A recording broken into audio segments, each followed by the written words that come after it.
Bem-vindo ao canal Além da Letra, o lugar onde a ciência, a tecnologia e a fé se encontram em uma jornada extraordinária.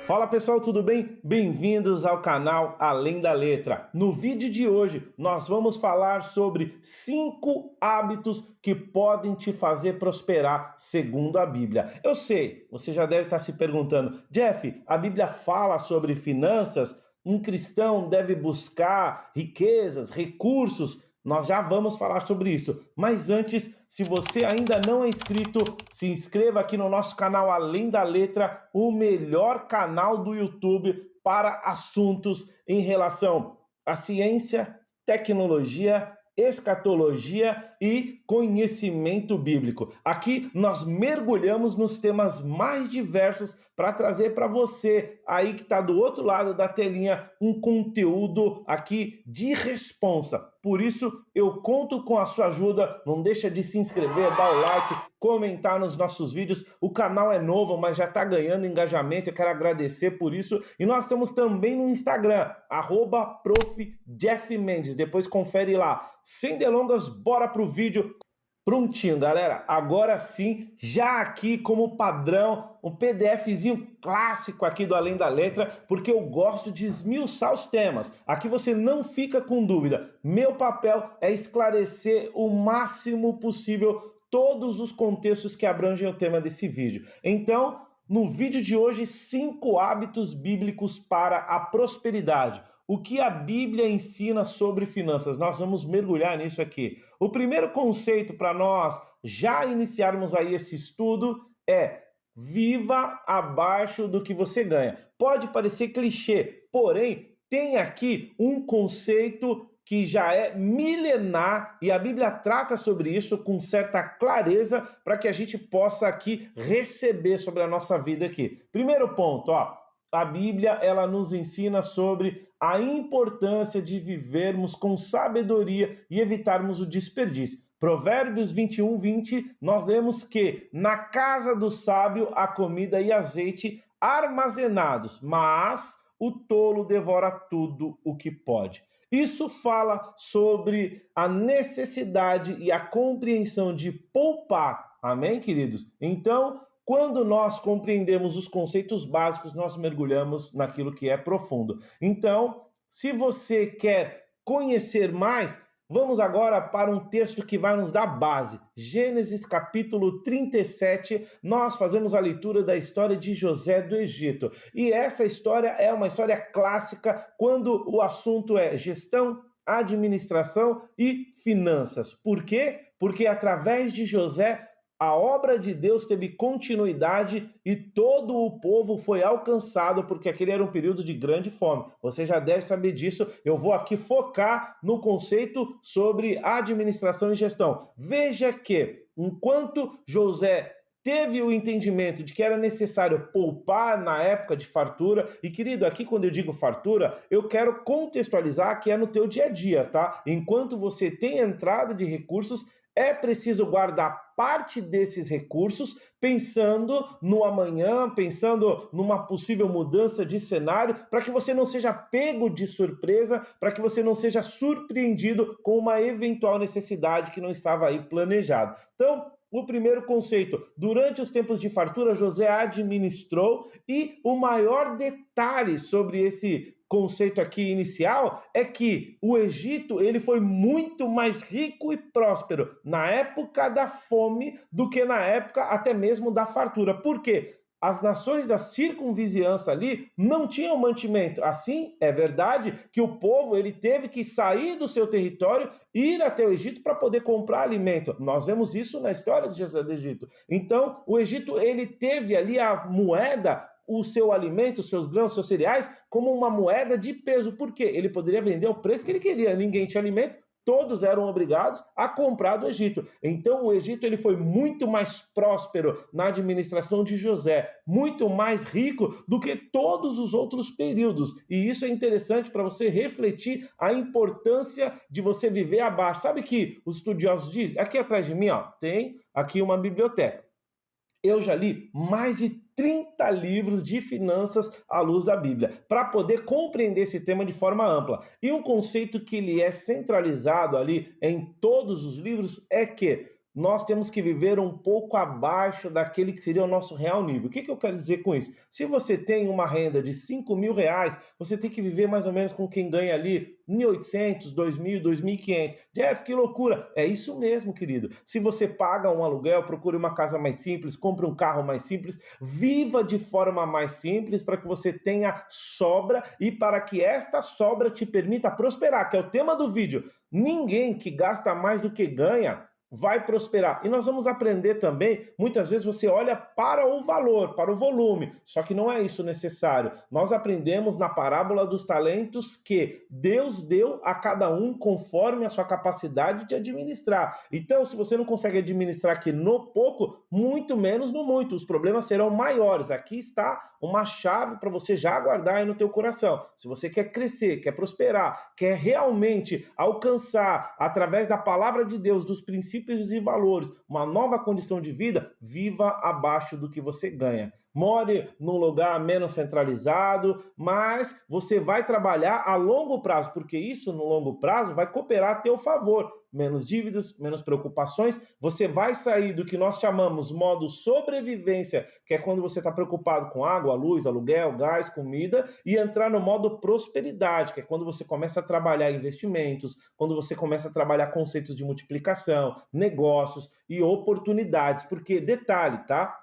A oportunidade ou a sorte, ela aparece geralmente para quem está preparado, para quem está pronto. Adianta alguém passar aí na tua rua dizendo, olha, estou vendendo o meu veículo que vale 100 por 30 e você não tem nem dois. Não adianta. Olha, estou vendendo um imóvel porque eu vou para fora do país. A oportunidade, ela aparece para quem está pronto. Então, esse é o primeiro ponto que nós temos que observar. Tá aqui 2 textos para nos dar base. Olha aqui, ó. O rico, ele armazena. O tolo, ele consome tudo. Esses dias eu postei um vídeo no meu Instagram e eu disse o seguinte: a escassez, ela não nasce da necessidade, da falta. A escassez, ela nasce no momento em que você tem abundância. Nesse momento, você não consegue administrar essa abundância. Você gasta tudo de uma vez, como se não houvesse um amanhã. E aí o que acontece é que você gera uma escassez porque não geriu a abundância. Imagina o que teria acontecido no Egito se eles tivessem consumido todos os grãos no período das vacas gordas. Essa é a reflexão que você tem que fazer, beleza? Vamos aqui para o segundo tema aqui do nosso estudo dos 5 hábitos. O segundo hábito aqui, ele é super interessante, tá? E você precisa refletir nele. Deixa eu tomar só uma aguinha aqui. Olha o que diz Eclesiastes, capítulo 11, verso 6.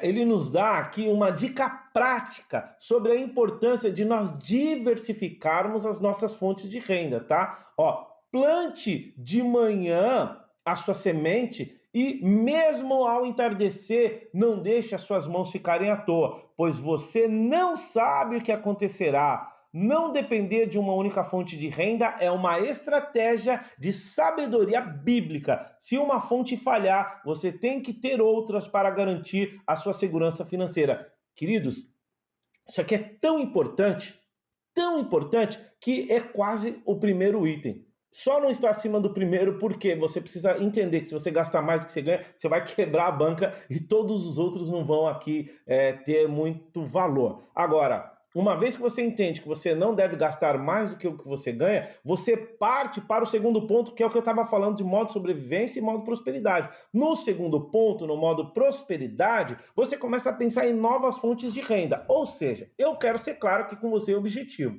Esse é o propósito desse vídeo e você vai mudar de vida. Pode escrever aí. Vamos lá. Você tem um dom, você tem um talento. Você sabe pintar uma casa, você sabe fazer um bolo, fazer um salgado, você pode consertar alguma coisa. Existem várias formas de você construir fontes de renda, tá? Eu, por exemplo, eu tenho uma empresa de tecnologia, mas eu também dou aulas, eu também escrevo livros, eu presto serviços aí em alguns segmentos. Isso para quê? Nós precisamos criar um conceito, tá, de goteira. O que é isso? Precisa pingar de várias fontes. Você já deve ter passado por isso, eu já passei. Se você depende de uma única fonte de renda, que é o que a maioria dos brasileiros depende, quando essa fonte seca, Querido, você se encontra em uma situação de dificuldade, de necessidade. Por quê? Porque a tua fonte secou, então você tem que aceitar o emprego mais longe, aceitar o salário menor. Por quê? Porque você precisa de recursos. Mas se você começa a construir essa realidade, presta atenção, olha o que eu estou te dizendo. Se você começa a construir essa realidade de viver abaixo do que se ganha, de construir fontes de renda, quando você tiver alguma interrupção em qualquer que seja, seja na fonte principal ou na secundária, você não vai ser obrigado a escolher aquilo que é emergencial. Por exemplo, você vai poder escolher entre um trabalho mais perto da sua casa e um trabalho que pague mais do que um trabalho longe que você ganha menos, mas porque você precisa, você não pode escolher, entendeu? Se você tiver, a melhor coisa que a gente pode ter na nossa vida é a capacidade de fazer escolhas. E Deus nos deu entendimento, discernimento e sabedoria para nós aprendermos e assim podermos fazer escolhas que vão nos levar adiante. Eclesiastes 11:6 diz que não deixe de semear de manhã e à tarde. Nós não sabemos qual semente irá frutificar, se essa, se aquela ou se as duas. Então, construa fontes de renda. Vou dar um exemplo aqui bem prático. Eu tenho um amigo, esse amigo, ele é um exímio pintor, mas ele não trabalha na área de pintura, ele é um representante comercial. Porém, ele me ajuda aqui nos meus imóveis, ele pinta, ele faz alguns trabalhos de elétrica e ele ganha uma graninha extra. É isso que eu estou falando. A fonte secundária é ideal que ela seja recorrente, mas se você não puder por conta de tempo e vários outros fatores, é importante que você esteja construindo esse conceito. Esse hábito, é por isso que o título do vídeo são hábitos. Se você construir esse hábito, você vai sempre estar procurando novas formas. Aqueles casais que querem casar e começam a vender um bombom, começam a vender uma trufa. É disso que eu estou falando. Não pense que o pouco, ele não vai multiplicar. Querido, você começa com R$1, com 10, com 5 e daqui a pouco os juros compostos trabalham a seu favor, a vida num nível mais baixo trabalha a seu favor e você vai perceber que por estar fazendo escolhas certas, você começa a colher a abundância e os princípios da palavra de Deus começam a ser aplicados na sua vida. Veja como é rápido, veja como é fácil. Então, se você estiver gostando, não deixa de dar um like, de comentar no vídeo aqui. Por favor, eu preciso da tua ajuda para que esse canal possa alcançar o maior número de pessoas possíveis. Não deixa também de compartilhar esse vídeo. Vamos aqui ao tópico 3. Olha que legal. Tenha um fundo de emergência. Eu estava lendo um livro e o nome dele é Psicologia Financeira. Nesse livro, ele ensina muitos conceitos sobre comportamento, sobre mentalidade. E uma coisa que ele disse, se você soubesse a importância de ter um fundo de emergência, você jamais deixaria de ter. Geralmente, as pessoas dizem, os estudiosos, aqueles que ensinam sobre finanças, que você deve ter recursos que te aporte por 6 meses. Claro, Jeff, que loucura, isso não é a minha realidade, 6 meses é muita grana. Beleza, tenha um fundo de emergência que te permita permanecer por 1 mês.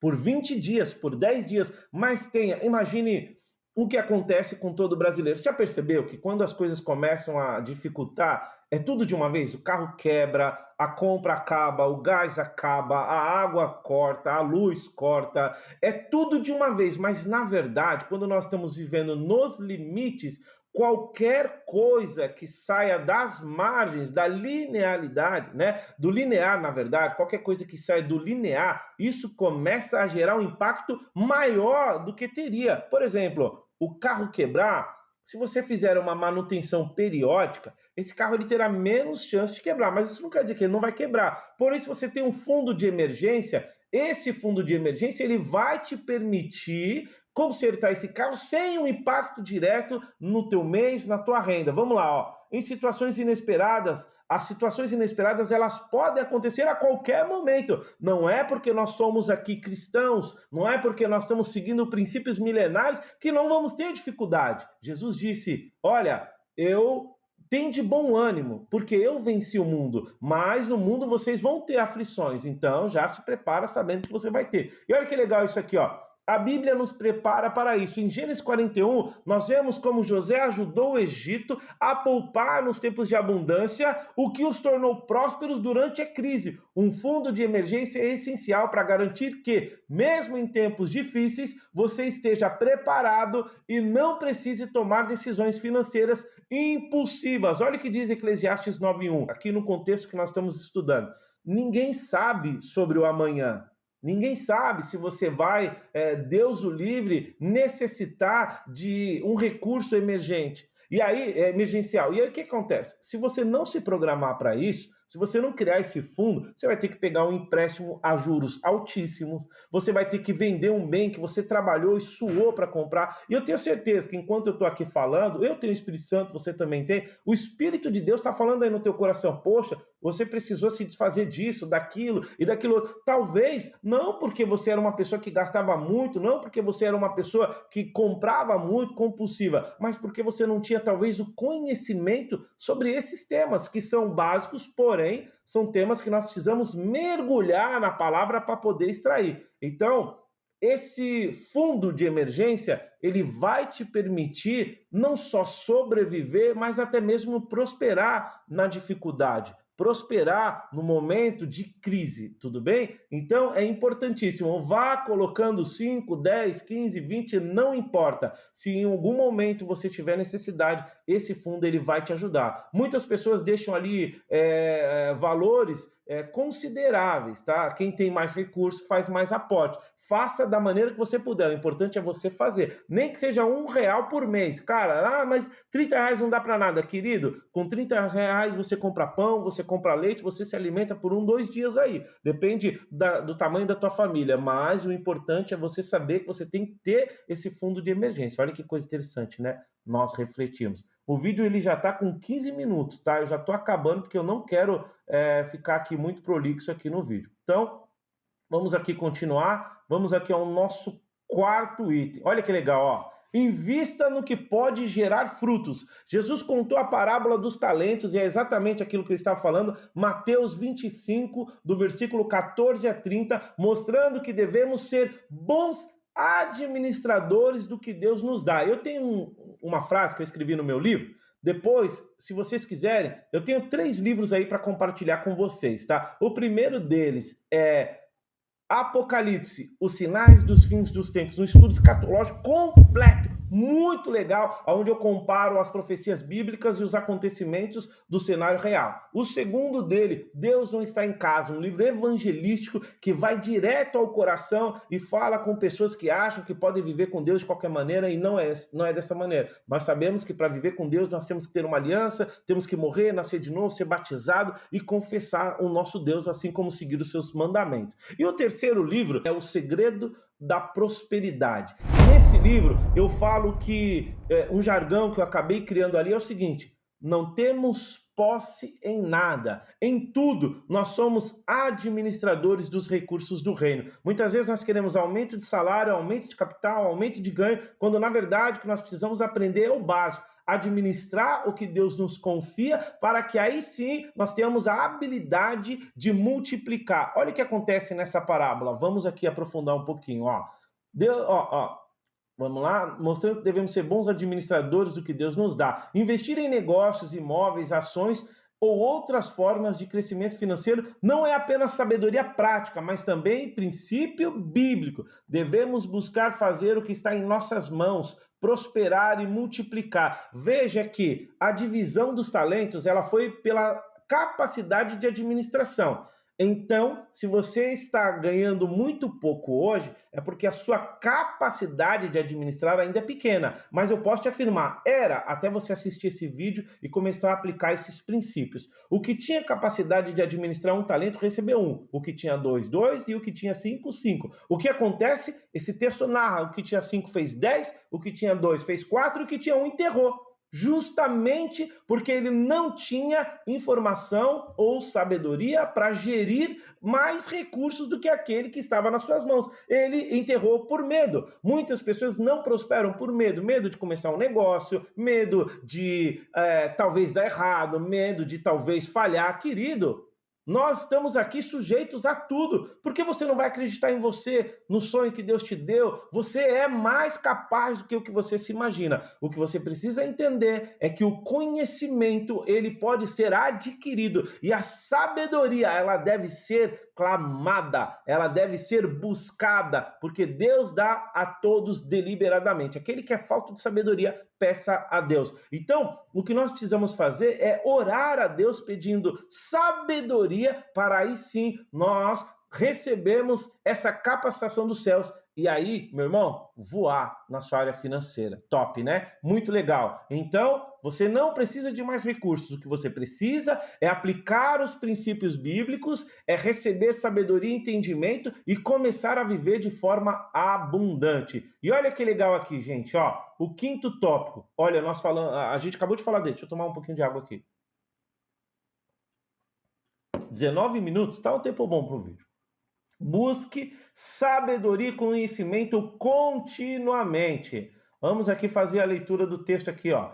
E por último, mas não menos importante, a Bíblia nos ensina que a verdadeira riqueza está na sabedoria. Provérbios 3, 13 a 16 diz que a sabedoria é mais preciosa do que a riqueza material. Ao buscarmos conhecimento e sabedoria, não apenas aumentamos a nossa capacidade de fazer boas escolhas para a nossa área financeira, mas também encontramos uma vida plena e equilibrada, com riquezas e honra em nossas mãos. É lindo isso, né? Então, a sabedoria e o conhecimento vão ser instrumentos, ferramentas para você saber escolher melhor. Melhor como aplicar os teus recursos, melhor como aplicar os teus talentos no trabalho correto, melhor como gerir a tua família, gerir os teus filhos, a tua casa. E se você é solteiro, irmão, pega essa chave, começa agora que você vai ter uma vida plena e abundante. Um princípio que eu quero dizer e que eu aprendi um pouco tarde, mas talvez para você ainda seja cedo. Seja contente.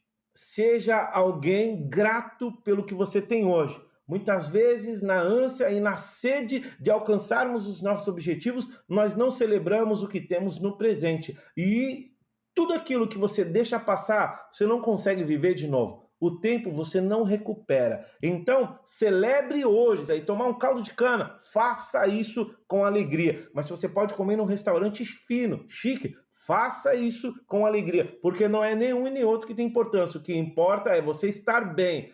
Tenha contentamento, essa é a palavra que eu estava buscando. Contentamento, porque o contentamento ele vai trazer louvor no teu dia a dia, na tua vida, e o louvor ele vai trazer a prosperidade e as bênçãos de Deus. Olha aí, ó, para a gente encerrar. Esses 5 hábitos bíblicos são passos práticos que podem te ajudar a construir uma vida financeira saudável e próspera. Lembre-se, a Bíblia nos ensina princípios valiosos que vão além da riqueza financeira, mas que, quando aplicados, podem nos guiar a uma vida de abundância em todas as áreas. Então, se você curtiu esse vídeo, deixa o seu like, se inscreva no canal, compartilha com alguém que precisa ouvir isso hoje. E se você quer mais um vídeo, quer detalhar, quer se aprofundar, comenta aí que eu vou pensar talvez num vídeo 2 sobre finanças à luz da Bíblia.